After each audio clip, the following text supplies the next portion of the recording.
Shalom bagi kita semua di dalam nama Tuhan Yesus Kristus. Perkenalkan, saya Juni Romauli Sinaga, mahasiswa dari Institut Agama Kristen Negeri Tarutung, dengan NIM 200101087. Di video ini saya akan menjelaskan tentang 1 Petrus pasal yang kedua ayat yang ke-24 untuk memenuhi mata kuliah pengantar perjanjian baru. Adapun dosen pengampu saya adalah Ibu Nurulni Limbong. Mari kita sembah Tuhan.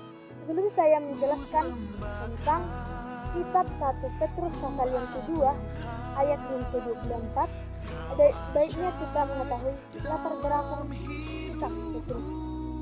Kitab Petrus merupakan kitab yang ditulis oleh Rasul Petrus. Petrus adalah orang yang dinubuatkan Kristus menjadi sebuah batu karang. Kita dapat melihatnya di Yohanes pasal yang pertama ayat yang ke-42. Petrus dibentuk selama bertahun-tahun lewat penderitaan dan pencobaan, dan dia dikuatkan oleh Roh Kudus. Kau Tuhan yang pulihkan. Surat ini ditulis Petrus ketika dia sudah tua. Adapun surat Petrus ini ditujukan kepada umat pilihan atau orang-orang yang percaya kepada Yesus Kristus yang tersebar di Asia Kecil. Tujuan Petrus menulis surat kitab Petrus ini adalah untuk memberi semangat dan menguatkan saudara-saudara seiman.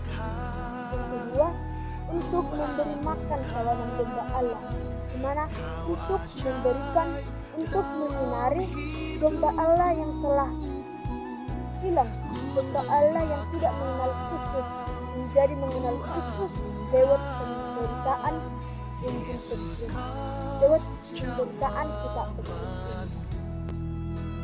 Saudara-saudara yang terkasih dalam nama Tuhan Yesus, sekarang saya akan menjelaskan tentang kitab 1 Petrus pasal yang kedua ayat yang ke-24. Saya bacakan firman Tuhan untuk saudara-saudara sekalian. 1 Petrus 2 ayat yang ke-24. Dia sendiri telah memikul dosa kita di dalam tubuhnya di kayu salib, supaya kita yang telah mati terhadap dosa hidup untuk kebenaran. Oleh bunuh-bunuhnya kamu telah hidup. Saudara-saudara yang terkasih, di dalam kitab ini kita dapat melihat bahwa Yesus telah mati di kayu salib. Dia rela mati di kayu salib untuk menebus dosa-dosa kita. Oleh sebab itu Petrus memberitakan firman ini bahwa kita harus tetap percaya dan yakin kepada Yesus. Sebelum ayat ini adalah inti besar dari ayat ini merupakan penderitaan Kristus yang sebagai teladan. Dapat kita ketahui pada ayat ke-24 ini, dia sendiri telah memikul dosa kita di dalam tubuhnya di kayu salib. Tuhan Yesus telah mati di kayu salib untuk dosa-dosa kita, umat manusia.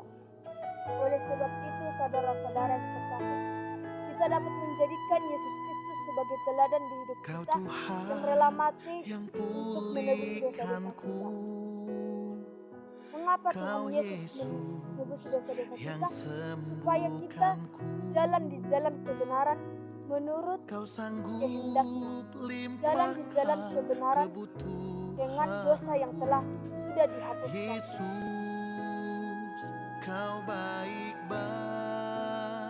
Kristus rela mati di kayu salib untuk dosa-dosa kita.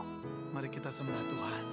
Supaya kita yang telah mati di dalam kebenaran.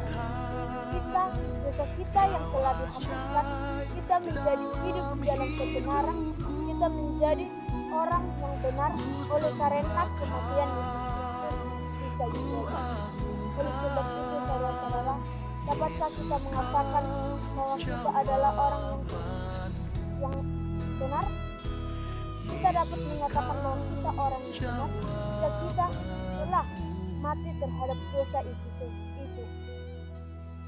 Dan dosa kita yang dihapuskan itulah penderitaan Tuhan Yesus Kristus di kayu salib. Saudara-saudara yang terkasih di dalam nama Tuhan Yesus Kristus, karena dosa kita telah dihapuskan oleh Yesus Kristus di kayu salib, maka kita menjadi hidup di dalam kebenaran, hidup di dalam naungan Tuhan Yesus Kristus. Kau sanggup limpahkan kebutuhan ayat ini adalah oleh bilur-bilurnya kamu telah sembuh. Sembuh bukan berarti kita sembuh dari segala penyakit, kita sembuh dari penyakit kanker, kita sembuh Mari kita sembah dari Tuhan.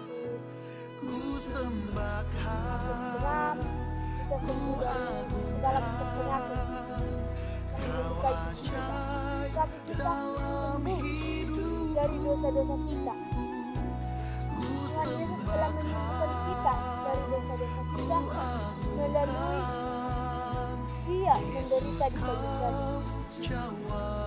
Itulah mengapa dikatakan oleh bilur-bilurnya kamu telah sembuh. Penderitaan Yesus di kayu salib menyembuhkan kita dari dosa-dosa kita. Kita dapat membaca ayat selanjutnya, yaitu ayat yang ke-25. Sebab dahulu kamu sesat seperti domba, tetapi sekarang kamu telah kembali kepada gembala dan pemelihara jiwa. Pemelihara jiwa kita adalah Yesus Kristus. Kita yang dulunya sesat, kita yang dulunya berdosa, Tuhan Yesus memikul dosa kita itu di kayu salib. Oleh sebab itu, saudara-saudara terkasih, jadikanlah Yesus sebagai teladanmu, supaya engkau hidup di dalam kebenaran, supaya engkau dibenarkan oleh Yesus Kristus. Sekian yang dapat saya jelaskan mengenai kitab 1 Petrus pasal yang kedua ayat yang ke-24. Terima kasih. Shalom. Salam sejahtera bagi kita.